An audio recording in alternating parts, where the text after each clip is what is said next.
Hi there.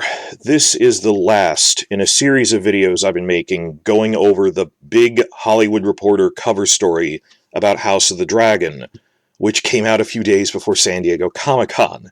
And there was so much news coming out that week that all this got backlogged, and the article itself had all this other stuff about other pitches it was competing with. But now, in the final one, I'm going over a remark they made at the very end of that cover story addressing, well, how many seasons will this run? And briefly, they said, we're not sure, but right now it's looking like maybe 3 to 4 seasons. Which is surprisingly short. Just all the news channels who have been covering this the past 2 years it's been in production have said, if we had to guess, 5-ish seasons. Like, I wouldn't be surprised if they said 4 to 5 or something, because they don't know if they're going to get renewed. But 3 to 4 seems surprisingly low, and even 4... Now, if they say 3 to 4, they're going to get 4, because we know this is going to be a hit. We've seen the quality. Anyone who's actually been covering the behind-the-scenes stuff has said it's really good. On top of that, like, David Lightbringer's channel, he went to an advanced screening of it in LA. He's on the West Coast. And he's one of the people who has been following it behind the scenes, who, like me, knew it would be good. And when he came out of the premiere, he said, it was so great it blew my goddamn mind. So there is no question for me that will this be a hit-level quality. The question is, will audiences come back because Season 8 poisoned the well? So I can understand HBO's hesitance to give any pronouncements about how many seasons this will run. You know, like back, if you remember back the really early seasons of Game of Thrones, the answer they keep giving is, we'll be lucky if we get renewed to Season 3, because they were being renewed one season to the next up until that point. So I don't expect pronouncements. I'll give you my conclusion up front, which is, it is impossible to predict this, and HBO itself doesn't know until after Season 1 finishes airing and they see what response it gets from audiences. That audiences, mainstream critics, aren't covering this that much. I mean, they're going through the motions of covering it, but you can tell they're not putting effort into it. Like, I saw a report that will remain nameless saying, you could tell they just dashed something off. They said, it's about a civil war between Rhaenyra and her brother Daemon. Like, the trailer itself says that it's her father's brother, not her brother. And the civil war is between, you could Google that it's actually between her and her half-brother. They are not investing energy into this. That the mainstream news sites generally, obviously there's exceptions with Hollywood Reporter, Entertainment Weekly, many people have declared this a dead franchise. And I'm also talking about, like, major 100,000 subscriber plus YouTube channels, mainstream YouTube reviewer channels, are just really angry about this and have said all they do is talk about how much they hate Season 8 without examining, well, why was Season 8 bad? It's difficult to comprehend, like, people who, they really rage quit this, and they're so hurt, they're not even sitting down to examine, do you think this is what the ending of the books will be? And was this the fault of the showrunners? There's different showrunners now. They don't even Google who's making it. They're that upset. And I'm annoyed at that because, you know, what you should be doing is being angry at the old showrunners, researching what they did wrong. Instead, you blame the entire franchise and the author who was betrayed by them, who was saying this needs to run 10 seasons, and they wouldn't. They rushed it off. I really don't understand the mentality, but then again, like us as book fans, we were really turning on them after Season 5 went off the rails. It is weird. I can't mentally put myself in the place of someone who walked into Season 8 after 5-6 years of watching the show, over 7 if they were released in Season 1, walked into Season 8 honestly expecting it to be amazing. That level of shock we didn't have, because I was saying that the show was already bad.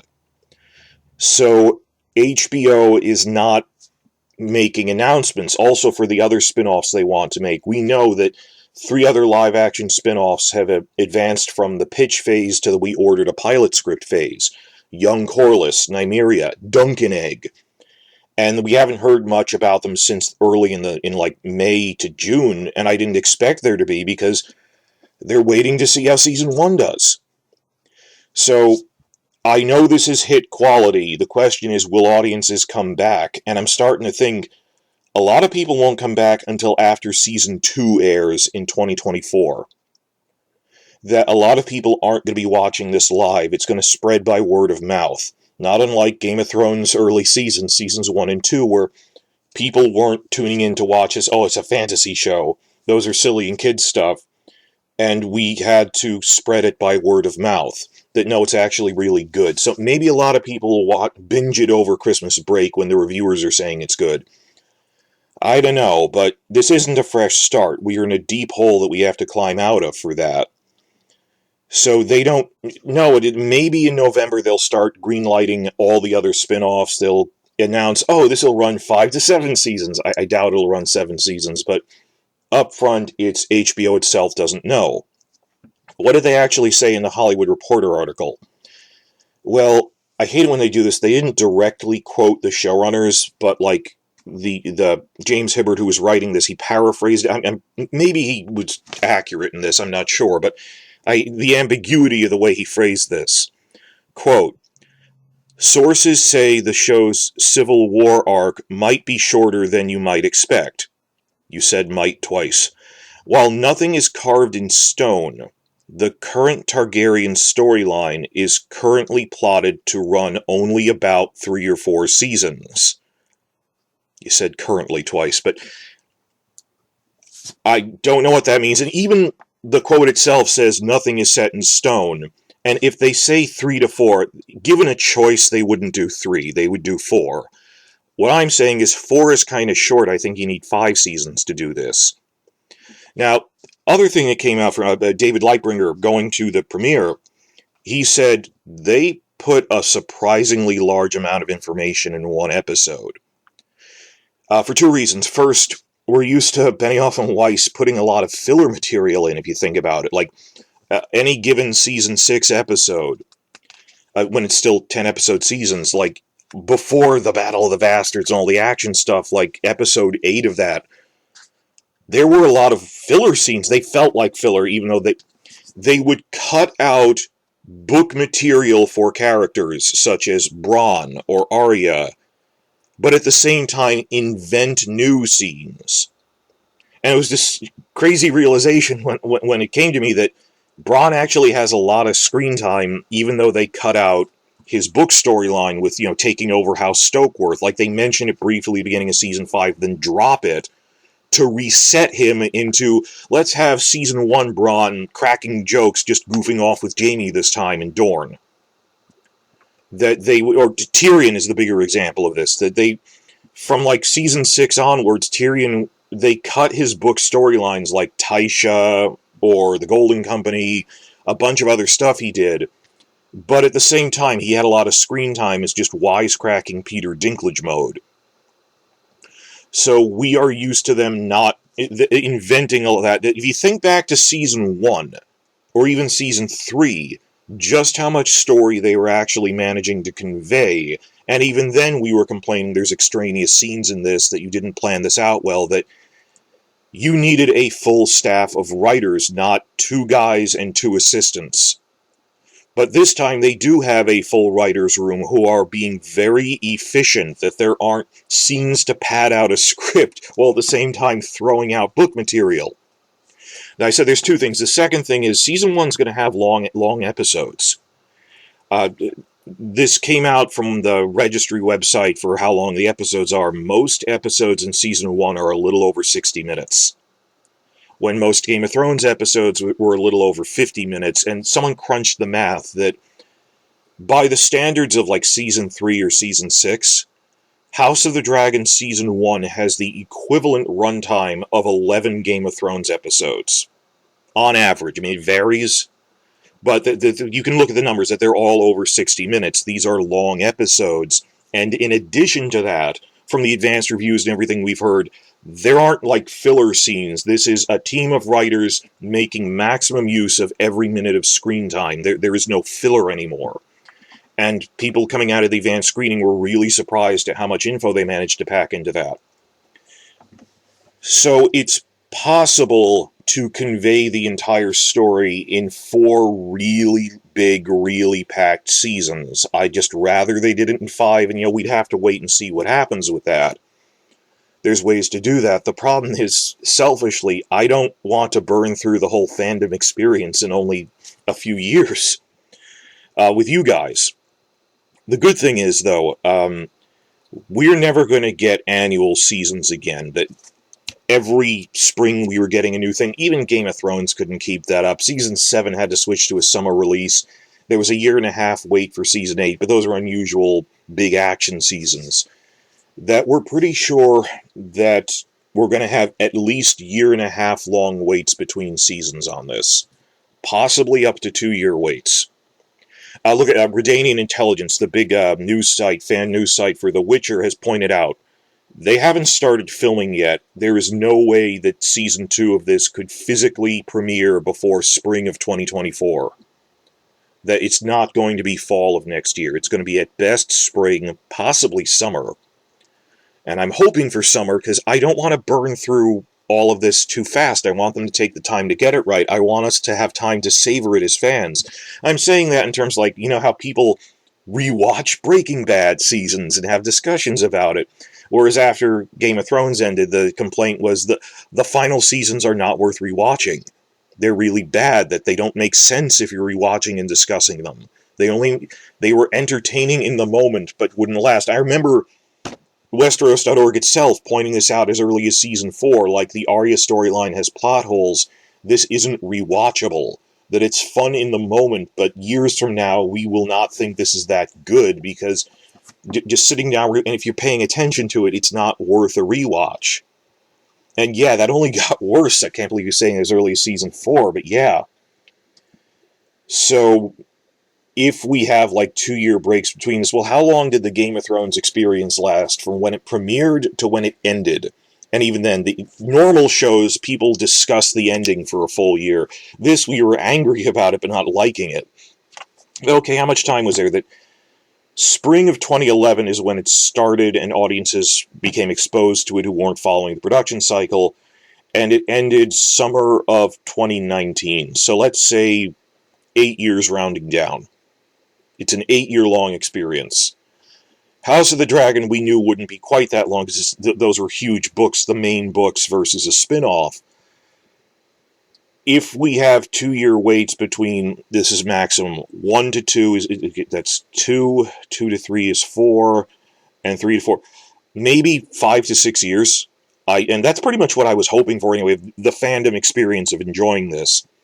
The other problem is a lot of characters who I like, and this is a big problem, a lot of characters who I like will die in the early seasons. It's like if you're a Renly fan, or any of the other major characters who die in Season 2. You don't want to truncate their storyline because it's all they have. So I don't want them to burn through to the end, then expand it. And that's the bigger problem of, if they're writing Season 2 right now, and it's a question of we don't know if we'll have 3 or 4 seasons, how much material you're going to burn through in Season 2 only to then get an extension? I remember, just as a sci-fi fan, there was a big thing with, in terms of planning out seasons, the big example is Babylon 5, that JMS planned it out like a novel, and he said, before the first season began, I planned it out as 5 seasons like a telenovela, and they gave him a truncated order, so he had to cram the story of Seasons 4 and 5 as scripted into the TV show's 4th season. That Season 4, as aired, are the 2 storylines that were meant to be Seasons 4 and 5, the Shadow War and the Earth Civil War arcs. Then that season was so amazing because they crammed so much good content into it that the network said, hey, can we renew you for another season? He was like, I told you, I planned this out in advance. I have used up the storylines I was going to use as a 5th season. So that's an infamous example of that. If you've planned the show out and they give you a truncated order, it's hard for them to then give you more seasons and reverse that decision.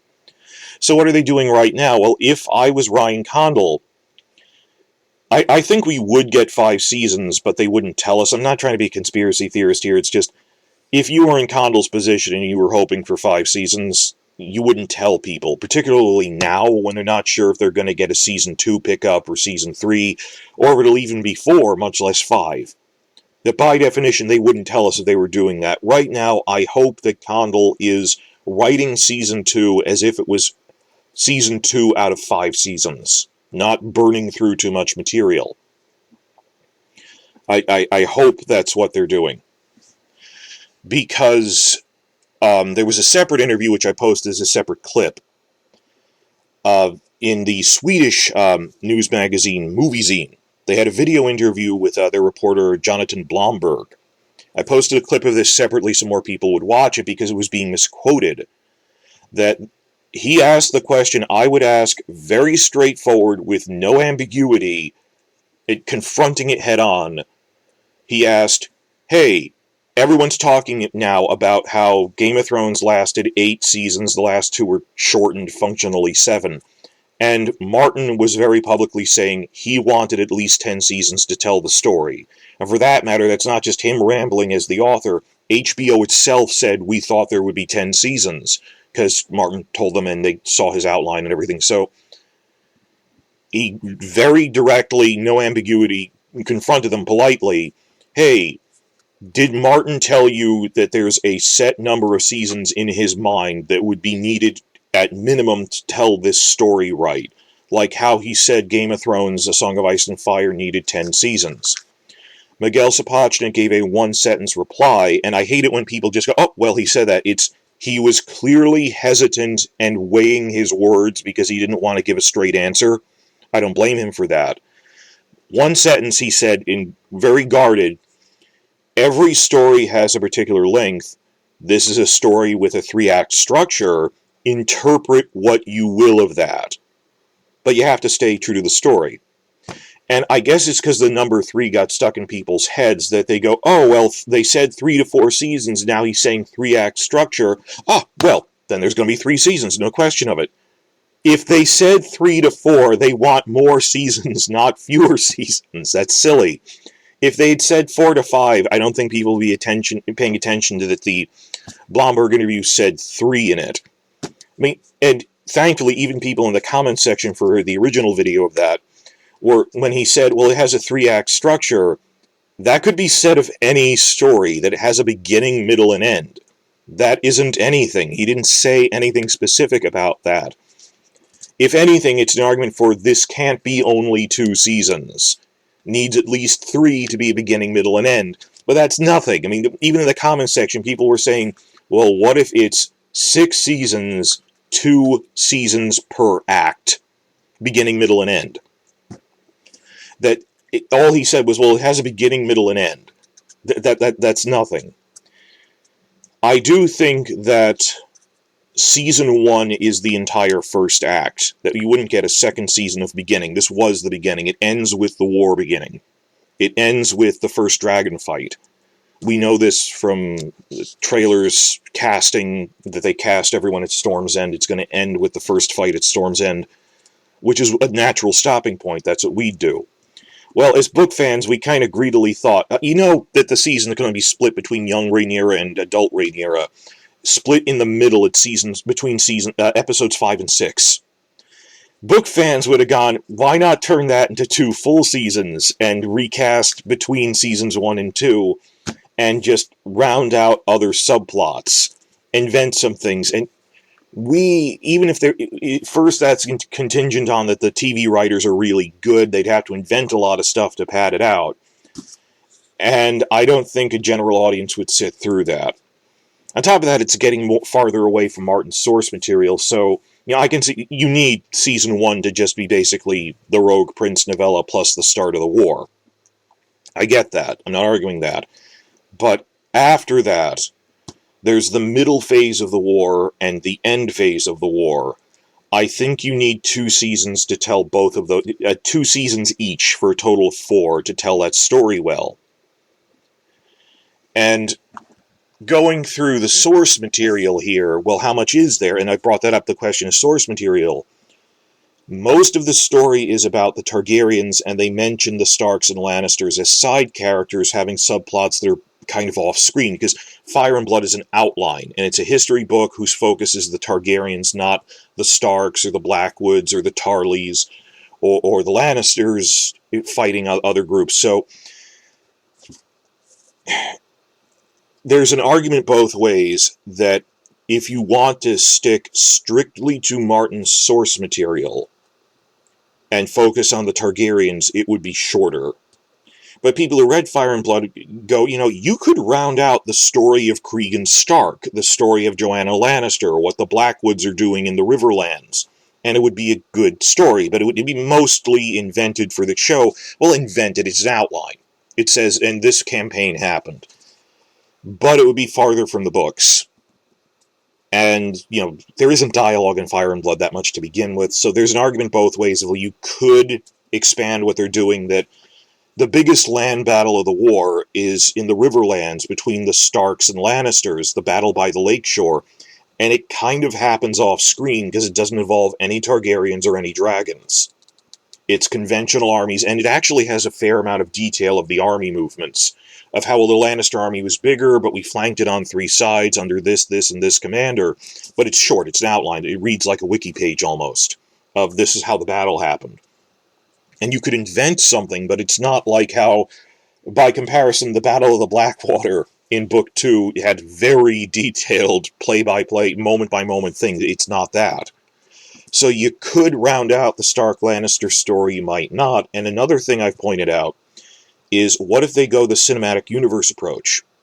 What if they're going to not cover the Stark-Lannister stuff here, but like Star Wars, the Clone Wars animated thing, they're going to make spin-off, and we know they're doing animated projects. There's at least 4. One is on YT, but they haven't told us what the other 3 are about. Maybe one of the other ones is like tie-in Tales of the Dance of the Dragons, showing other fronts of the war that don't involve the Targaryens. That's a way to do that. That is a valid way to do that. I think the big example is Star Wars Clone Wars covered it. It's a wide-scale war that doesn't always involve just these characters pretty well. But I'd rather they do it live, so who knows what they're doing. And that was one of our top questions when I polled the audience for weeks. What are our top questions? Right after Unreliable Narrator was, how are you going to handle Unreliable Narrator stuff? One of the top questions is, are you going to give the Starks and Lannisters more to do because a TV audience would expect them to be doing more? I think that's what they're doing. I lean towards that because they're not fools. They know a mainstream audience wants subplots, at least subplots, with the Starks and Lannisters by next season, if not this season. I'm not sure in terms of how they're going to address the amount of source material, but by the numbers, that's the last big thing I want to get to. How many chapters are there? Season 1 of House of the Dragon is covering roughly 2 chapters from Fire and Blood, and there are 8 chapters on the Dance of the Dragons. 4 on the immediate sequel, the Regency era, that came right after it. And even Westeros.org, I've seen Elio on the forum saying you could make like 2 seasons out of that pretty well. I mean, stuff like what we're seeing with House of the Dragon, where there's a lot happening in every episode, that'd be like 2 full seasons. It's not really a prequel era in its own right, it's a direct sequel, and then it leads into the reign of Aegon III, which we don't have yet, because it's coming in Fire and Blood Part 2, but it lasts 20 years, but okay, we got at least 2 seasons of sequel material there, but focusing on the dance stuff, there's 8 chapters. Season 1 is mostly adapting the Rogue Prince novella, which was turned into the chapter Heirs of the Dragon. Then the second chapter is actually really short. Instead of covering, like lots of months and army movements, it's like what happens in 1 week. It actually zooms in to focus on dialogue scenes of, this is when King Viserys dies and the Green Council meets, and the council has dialogue as they stage their coup. We know that'll happen by the end of Season 1, and it has little bits of the 3rd chapter, because the 3rd chapter starts with the dance over Storm's End, the first dragon fight. But not a lot of Chapter 3. Chapter 3 has a lot of other stuff in it, too. The blood and cheese stuff and all that. We know they're not doing that in Season 1. So, because Chapter 2 is short, and they don't do all of Chapter 3, let's say 2 chapters for Season 1, broadly. Well, by that metric, if there's 8 chapters, yeah, I can see how you need minimum 4 seasons to tell the whole thing. Varying on how you cut up the narrative, because it doesn't fit neatly into boxes, is my point, that when you actually read through the story of the narrative, some of these things you could make that into 2 seasons. Problem is, the point you'd split it is the middle arcs could do more. The final arcs couldn't. Using a Song of Ice and Fire analogy, by the point the story narrows that they're just fighting the White Walkers, you wouldn't really split that. Compared to Season 2, you have the option of should we introduce the Ironborn subplot or not. That the middle is the point where you can divide the story, in any story, much more than, hey, it's the final arc, let's introduce something new. It doesn't work that way. So, quickly going through the story elements here, and yes, full spoilers here, I'm just going to try to be vague. What do they need to do in Season 2? Well, we know from leaks that they're setting up new subplots. That what'll happen is Rhaenyra sends her sons Jake and Luke on diplomatic missions. We see Luke going to Storm's End for the Baratheons. And what we heard is, we see Jake leaving, and they say he's going north to gain alliances from the Arryns and the Starks, but the camera won't follow him. That we won't see him doing that, because it makes more sense for casting purposes, you don't cast someone for a 2-minute cameo in Season 1. They're going to cast Jane Arryn and Cregan Stark in the lead-up to Season 2. So it made more sense to me, I'm fine with that. If they mention he's going to the Arryns and the Starks, the beginning of Season 2 needs to introduce the Arryns, introduce the Starks, introduce the current generation of Blackwoods, because we've heard they're introducing the Blackwoods and Brackens in Episode 4 when Rhaenyra is courting various suitors, but that's the old generation. This is the new generation of Blackwoods, like Bloody Ben, Black Aly, will need to be introduced at the beginning of Season 2. And also they're setting up Daeron the Daring, that Alicent's youngest son. He doesn't appear on screen, but they will establish in dialogue, well, he's in Old Town squiring for the Hightowers, like being away at university, which that's what he was doing in the books at that point. He was squiring for his cousins in Old Town. That's setting up the Reach campaign of the war, and the fact that they're setting up the Tarlys fairly prominently in Season 1 by having Tarlys at the tournament and stuff. The Tarlys side with Rhaenyra, and they fight Daeron. There's going to be a Reach subplot. Other things, they're expanding the story like that. Other things they need to do in Season 2 are, of course, Blood and Cheese, but what a lot of news sites thought would be a good stopping point, the one we would use, is the Battle of Rook's Rest. It's a big battle between 2 armies that involves 3 dragons. 2 on one side, 1 on the other. And I'm looking for story breaks, climaxes.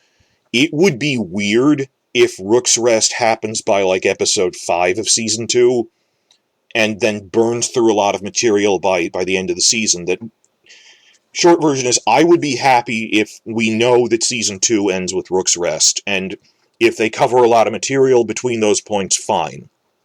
Then, as you see on my list here, I kind of broke it up by point. Then you need to, in the next narrative arc, set up the Dragon Seeds, Taming of the Wild Dragons, leading up to the Battle of the Gullet, which is this giant special effects naval battle with dragons. Plausibly, you could have Rook's Rest as like the mid-season break of Episode 5, and then... No, I don't think that works. Then do Battle of the Gullet as the end. That the fall of King's Landing actually is relatively bloodless, because they came with 6 dragons, and they had a skeleton defense force, so it was a coup more than it wasn't a huge battle. So I think they could introduce the Dragon Seeds in Season 2, don't get me wrong. I just don't think the Battle of the Gullet could be in Season 2.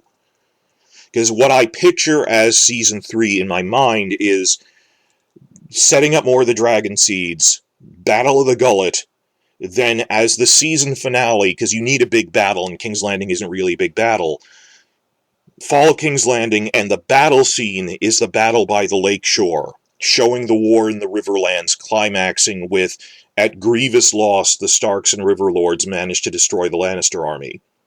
And then, like, the Butcher's Ball is a slaughter. That could happen at the beginning of the next season, but I think there's so much material in Battle of the Gullet, the entire Riverlands campaign, culminating in the Lakeshore, which happens the same time as the Fall of King's Landing, that you'd need all of a third season to tell that. So the middle of the story is basically the rise of Rhaenyra, and the end arc is the fall of Rhaenyra. So I think then a fourth season would need to begin with the first Battle of Tumbleton, when things start turning on her, when two of the dragon seeds turn on her. And then they start panicking, and there's riots in King's Landing, leading to, by the end of the season, things that would need a full episode focus: the battle above the God's Eye between Vhagar and Caraxes. Then the story of Adam Velaryon culminating in the second Battle of Tumbleton, which is the last huge dragon versus dragon fight. It's, again, 2-on-1. It's the only other one that has 3 dragons in it. I think as a flashback, you'd need to show the fall of Dragonstone, because it's meant to be a shock. You'd end one episode with her arriving at Dragonstone, then, oh my god, they've taken Dragonstone without us realizing it. Then in flashback, showing how that happened. I can see that. I think you'd need a whole separate season after that to cover the short, sad reign of Aegon II, as it's called in the chapter titles, and then the Hour of the Wolf. Like introducing the lads. That the remnants of the Blackwood armies are joined by the Tullys now, launching a new campaign culminating in them fighting the Baratheon army at the Battle of the King's Road, and then the Hour of the Wolf, where they deal with all the traitors and stuff. You see, the fall of Rhaenyra arc, I think you could have either a really stuffed final season. I'd rather you do it in 2. But the middle phase of the war, everything from introducing the Starks and Arryns and Blood and Cheese to the battle by the Lakeshore and Fall of King's Landing, that needs to be 2 seasons. So maybe if they're doing 4 seasons, I'm not as upset as I used to be. That I think a sane person would end season 2 with Battle of Rook's Rest, and maybe if Condal is as smart as we are, and that's a big if, he's writing season 2 as if it ends with Rook's Rest. Season 3, he's planning to end with Lakeshore. And then the final season, they could split at the Fall of Dragonstone and have the lads and the Hour of the Wolf and the Battle of the King's Road be season 5. I can see them doing that. Talking through it, I'm not as worried as I used to be, so long as Rook's Rest is the natural stopping point of season 2. And why would you play up Rhaenys, the Queen Who Never Was, so much in season 1? Rhaenys dies in the Battle of Rook's Rest. Why would you play her up so much only to kill her off mid-season? And I know Renly died mid-season in Game of Thrones, but I don't want to... A lot of people like Rhaenys and Meleys, her dragon. I don't want to use her up by the 3rd episode. I want her to be through the end of season 2. And I think that's what they're doing. I'd rather they have 5, and I just think... They're not saying 5 because they're holding off because they need renewal. I don't blame them for that, but just, if anyone asks my answer is, let's see, we'll have to wait and see how season 1 does before we start talking about future seasons, you know? That's just common sense. And so I think, like, 5 seasons on this, and then, like, they could just move on to a direct sequel into the Regency. They have 2 seasons worth of material. Problem is, like, Rhaenyra and Daemon wouldn't be there anymore because it's the next generation, but people like the Regency stuff, if you read the books, so that's still, like, 7 seasons with 1.5 to 2 year breaks between them. We're going to be doing this for at least as long as we did for Game of Thrones. And I hate this, that the original article, I left this for last, tried to deflect this by immediately saying, but it's okay, they'll make other spin-offs. Well, then it isn't the story of the Dance of the Dragons. He actually said, but they might still call it House of the Dragon, but move on to other shows like Targaryen Conquest or Doom of Valyria. Other stories. Well, then it isn't House of the Dragon. That, as I was just covering in my big video on the War of the Five Pitches, those were rival pitches by other people. Targaryen Conquest. Max Borenstein still wants to make a Doom of Valyria show, he said, because he pitched it. And that might, they might be considering that as a separate thing in 2 or 3 years, but it wouldn't be House of the Dragon. And I think that maybe the reporter misunderstood what they meant, that we could just keep going forward in the storyline logically, because people want to know, well, what happened to Baela and Rhaena? What happened to Aegon III? What happened to Alan Oakenfist? They would go with a direct sequel straight into the Regency era. They might, in parallel, make a separate Targaryen conquest show 5 years from now, but they're not going to do that in place of the Regency. We want to see the Regency. So I hated that he tried to deflect that, and people were latching on to that. It's as if he said, well, it'll only last 2 seasons, but don't worry, we're doing Targaryen conquest after this. That's a deflection tactic. That isn't a thing. No, it's the story of the Dance of the Dragons needs 5 seasons. And the problem, I'm terrified that they're going to try to cover everything from Blood and Cheese to the Battle by the Lakeshore in 1 season. I don't think they would, because the special effects budget could not handle that.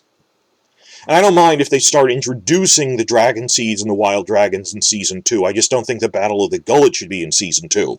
You understand me? The problem is, I'm trying to guess based on what I would do, when the problem is that's what we did on Game of Thrones, and they're not. And what if they do something stupid that we wouldn't do? It's hard to anticipate the actions of another person like that. I want Season 2 to end with the Battle of Rook's Rest. It's a good stopping point.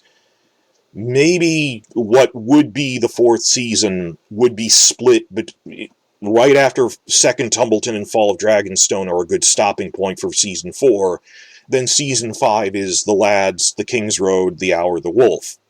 Another thing is, a lot of shows do split final seasons these days, in case you haven't noticed it. Not just what Game of Thrones did, but Breaking Bad, Mad Men. That's become a thing. That how many seasons did Breaking Bad have? 5? It functionally had 6, because the 5th season was 16 episodes instead of 13. 16 instead of 13. And they split it into 8-episode blocks a full year apart. That's 6 seasons. Or look what they're doing. Better Call Saul is also being delayed. That not by a full year, because they had a backlog from the pandemic, but even so, what if Season 4 is aired in 2 parts? Like, starting with Tumbleton, first Tumbleton, and like Episode 8 is the Fall of Dragonstone. Then Episode 9 they reset with the Lads, and Episode 16 is like the end of the Hour of the Wolf.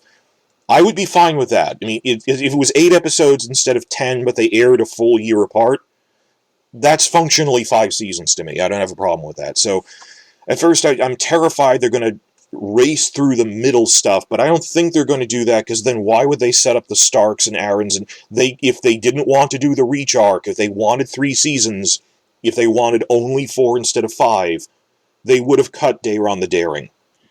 Instead, we know they're setting up Daeron the Daring from dialogue leaks we've had. So, how many seasons are they going to run? I don't know. I want to be doing this for the next 6 years. Even before we move on to a Valyria prequel or a Targaryen Conquest prequel or Duncan. That's the other thing. If you're worried about, oh no, how can you be saying you want 2-year breaks between seasons? By 2024, not between seasons 1 and 2, they haven't filmed it yet, but by the break between seasons 2 and 3, they're going to start putting in shorter spin-offs to bridge the gap between seasons of the main show. Like, I think between seasons 2 and 3, we're going to get a Young Corlys show. That they're going to greenlight everything this November, film it in 2023, and like what Marvel does. It's not like, oh, we have to wait a year between Marvel shows. No, they have the phases. You have to trust the phases. That, oh, okay, there isn't a movie right now, but we can watch Miss Marvel as a thing to talk about. And tie-in shows, or Moon Knight or something. So, my best case scenario is functionally 5 seasons by splitting Season 4 into 2 halves. Preferably 2-year-long waits between seasons to get it right, and they fill in the gap with short spin-offs. That's what I think might be happening, best case scenario, and if anyone says, oh, well, only 3 to 4, that means at least 4. Let's hope for 5. They didn't really say anything when directly asked this by a reporter saying it the way we would have.